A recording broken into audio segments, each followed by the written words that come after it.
Bismillahirrahmanirrahim. Assalamualaikum warahmatullahi wabarakatuh. Yang terhormat Ibu Dian Desi Madiarini, MPD, selaku dosen pengampu mata kuliah PPKN. Dan rekan-rekan saya yang berbahagia, teman-teman semua kelas B Makul Pembelajaran PPKN. Kami dari kelompok 7 akan mempresentasikan hasil diskusi kami tentang geopolitik Indonesia. Sebelumnya, perkenalkan, nama saya Abidatul Mukarramah dengan NIM 2321065 sebagai moderator yang akan memandu diskusi perkuliahan hari ini. Adapun anggota kelompok 7 yaitu 1. Nailiza Nazifatul Ulia dengan NIM 2321062, 2. Royha Wardah dengan NIM 2321064. Langsung saja, materi pertama akan disampaikan saya sendiri. Yang pertama, pengertian geopolitik. Geopolitik berasal dari kata geo dalam bahasa Yunani, geo sama dengan bumi, dan politik, esensi politik kekuatan. Geopolitik berarti kekuatan yang didasarkan pada pertimbangan-pertimbangan letak bumi sebagai wilayah hidup dalam menentukan alternatif kebijaksanaan untuk mewujudkan suatu tujuan. Geopolitik menurut para ahli. 1.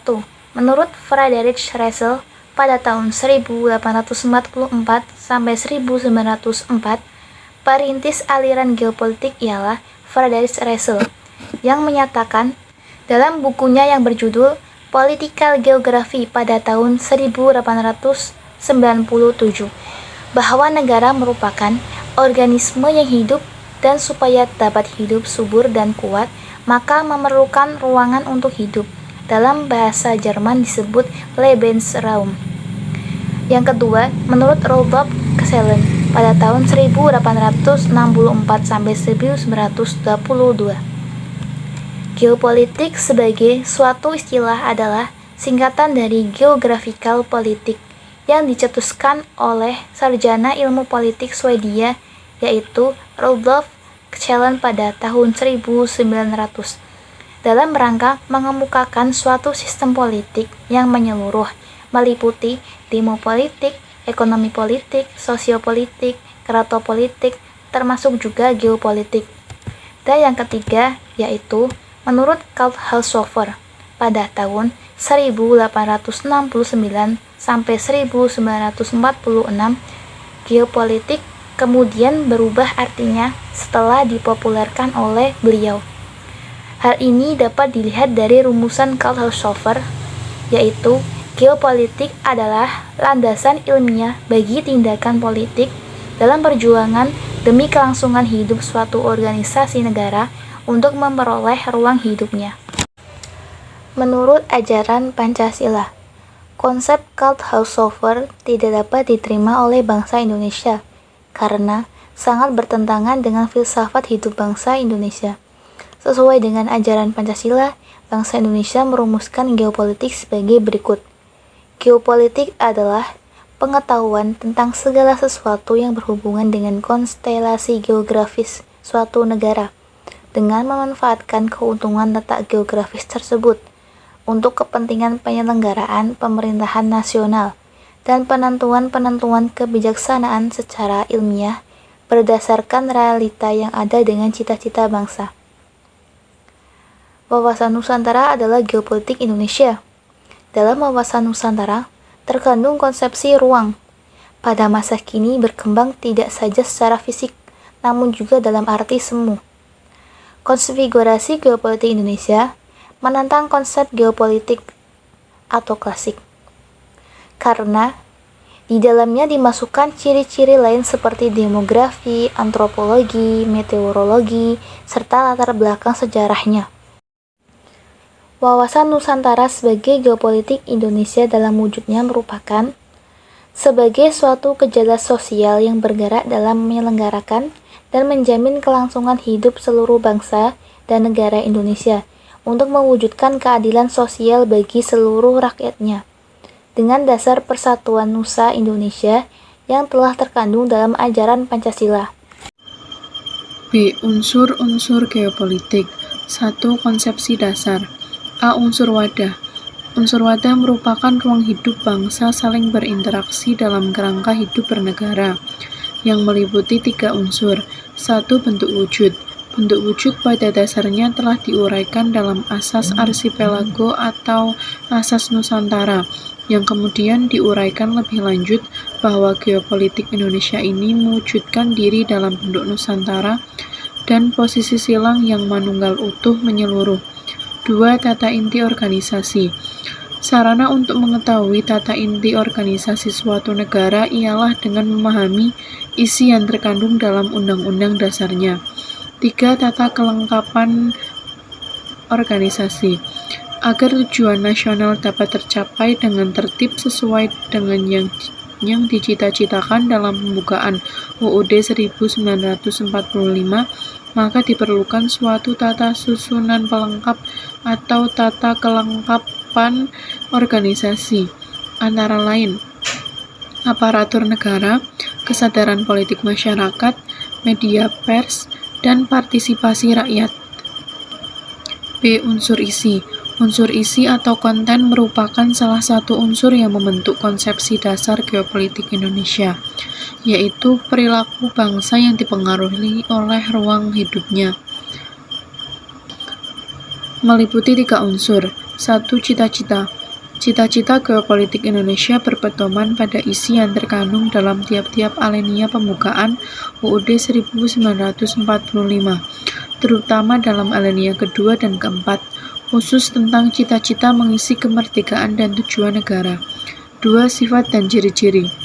Geopolitik Indonesia harus dapat menciptakan suatu kesatuan Nusantara dan bangsa Indonesia yang utuh dan bulat, tidak terpecah belah oleh kekuatan apapun. Hal ini menunjukkan bahwa geopolitik Indonesia memiliki sifat manunggal dengan ciri untuk menyeluruh. Sifat manunggal atau menyatu ini merupakan titik hubung antara unsur wadah dan unsur isi geopolitik Indonesia. Baik, selanjutnya saya akan menjelaskan penjelasan mengenai subunsur dari unsur dasar yang sebelumnya sudah dijelaskan oleh Mbak Naliza. Poin yang terakhir, ada cara kerja. Cara kerja dalam geopolitik Indonesia berpedoman pada Pancasila sebagai aksioma kehidupan yang merupakan pandangan hidup bangsa Indonesia. Dan dalam hubungan antar bangsa, harus mawas diri, berolah budi dalam usaha meningkatkan kebudayaan sendiri. Selanjutnya ada konsepsi pelaksana. Konsepsi pelaksana terdiri antara 2 unsur. Yang pertama, ada tata laku batiniah. Tata laku batiniah sendiri tumbuh dan berbentuk karena adanya kondisi dalam proses pertumbuhan hidup yang dipengaruhi oleh keyakinan pada suatu agama, termasuk tuntutan budi pekerti kemanusiaan yang luhur dan cita-cita moral rakyat yang luhur, yang memungkinkan berlangsungnya kebiasaan hidup, serta dipengaruhi juga oleh kondisi lingkungan yang kemudian terwujud sebagai landasan filsafat dan sikap mental bangsa. Selanjutnya ada tata laku lahiriah. Tata laku lahiriah sendiri dituangkan dalam suatu pola tata laksana yang diperinci lagi menjadi 3 subunsur dasar. Yang pertama ada tata perencanaan, kedua tata pelaksanaan, dan yang ketiga tata pengawasan. Tata perencanaan. Dalam kehidupan bernegara, sesuai dengan Undang-Undang Dasar 1945, dirumuskan oleh rakyat. Dalam hal ini, MPR sebagai penjelmaannya. Tata pelaksanaan. Dalam kehidupan bernegara, yang dirumuskan dalam Undang-Undang Dasar, pelaksanaannya ada di tangan Presiden, sebagai yang diberi mandat oleh rakyat. Kemudian, tata pengawasan. Dalam kehidupan bernegara, pelaksanaannya berada di tangan DPR sebagai wakil-wakil rakyat, yaitu DPR mengawasi Presiden dalam pelaksanaan jalannya pemerintahan. Selanjutnya, ada penerapan geopolitik Indonesia. Penerapan geopolitik Indonesia harus dijadikan pedoman dan tuntunan bagi setiap individu bangsa, rakyat Indonesia, dan negara.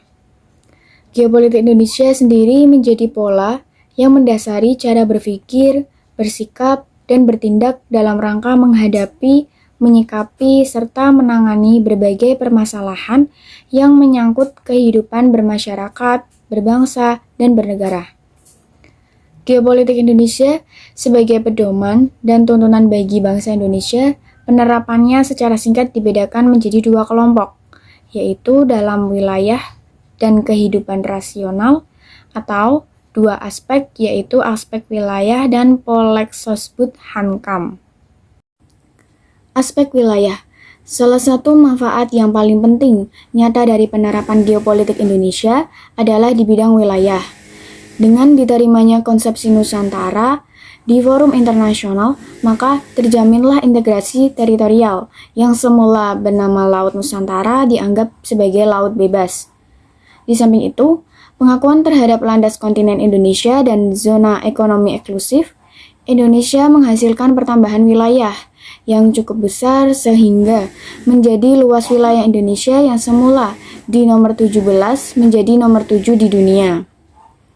Pertambahan luas wilayah tersebut dapat diterima oleh dunia internasional seperti negara tetangga yaitu Malaysia, Singapura, Thailand, Filipina, India, Australia, dan Papua Nugini yang dinyatakan dengan persetujuan yang menyangkut laut teritorial maupun landas kontinen.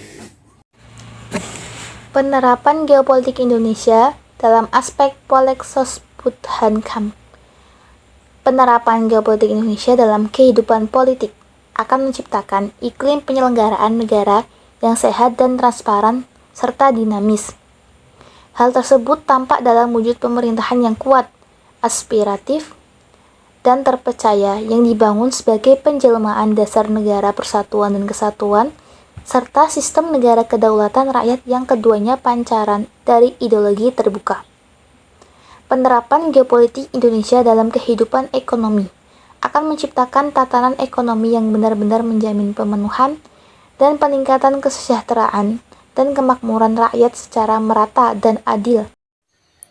Penerapan geopolitik Indonesia dalam kehidupan sosial budaya akan menciptakan sikap batiniah dan lahiriah yang mengakui, menerima, dan menghormati segala bentuk perbedaan atau kebinekaan sebagai kenyataan hidup sekaligus karunia Tuhan Yang Maha Esa. Penerapan geopolitik Indonesia dalam kehidupan pertahanan keamanan akan menumbuh kembangkan kesadaran cinta tanah air dan bangsa, yang kemudian membentuk sikap bela negara pada setiap warga negara Indonesia. Dengan demikian, dalam pembinaan seluruh aspek kehidupan nasional, penerapan geopolitik Indonesia harus menjadi nilai yang menjiwai segenap peraturan perundang-undangan yang berlaku pada strata di seluruh wilayah Indonesia. Dalam segenap peranata sosial yang berlaku di masyarakat dalam nuansa kebinekaan sehingga mendinamisasikan kehidupan sosial yang akrab, toleran, dan taat hukum. Semua ini menggambarkan sikap dan semangat kebangsaan atau nasionalisme yang tinggi sebagai identitas atau jati diri bangsa. Sekian video presentasi dari kelompok kami, semoga bermanfaat. Apabila ada penyampaian kata yang kurang tepat, kami mohon maaf. Terima kasih. Wassalamualaikum warahmatullahi wabarakatuh.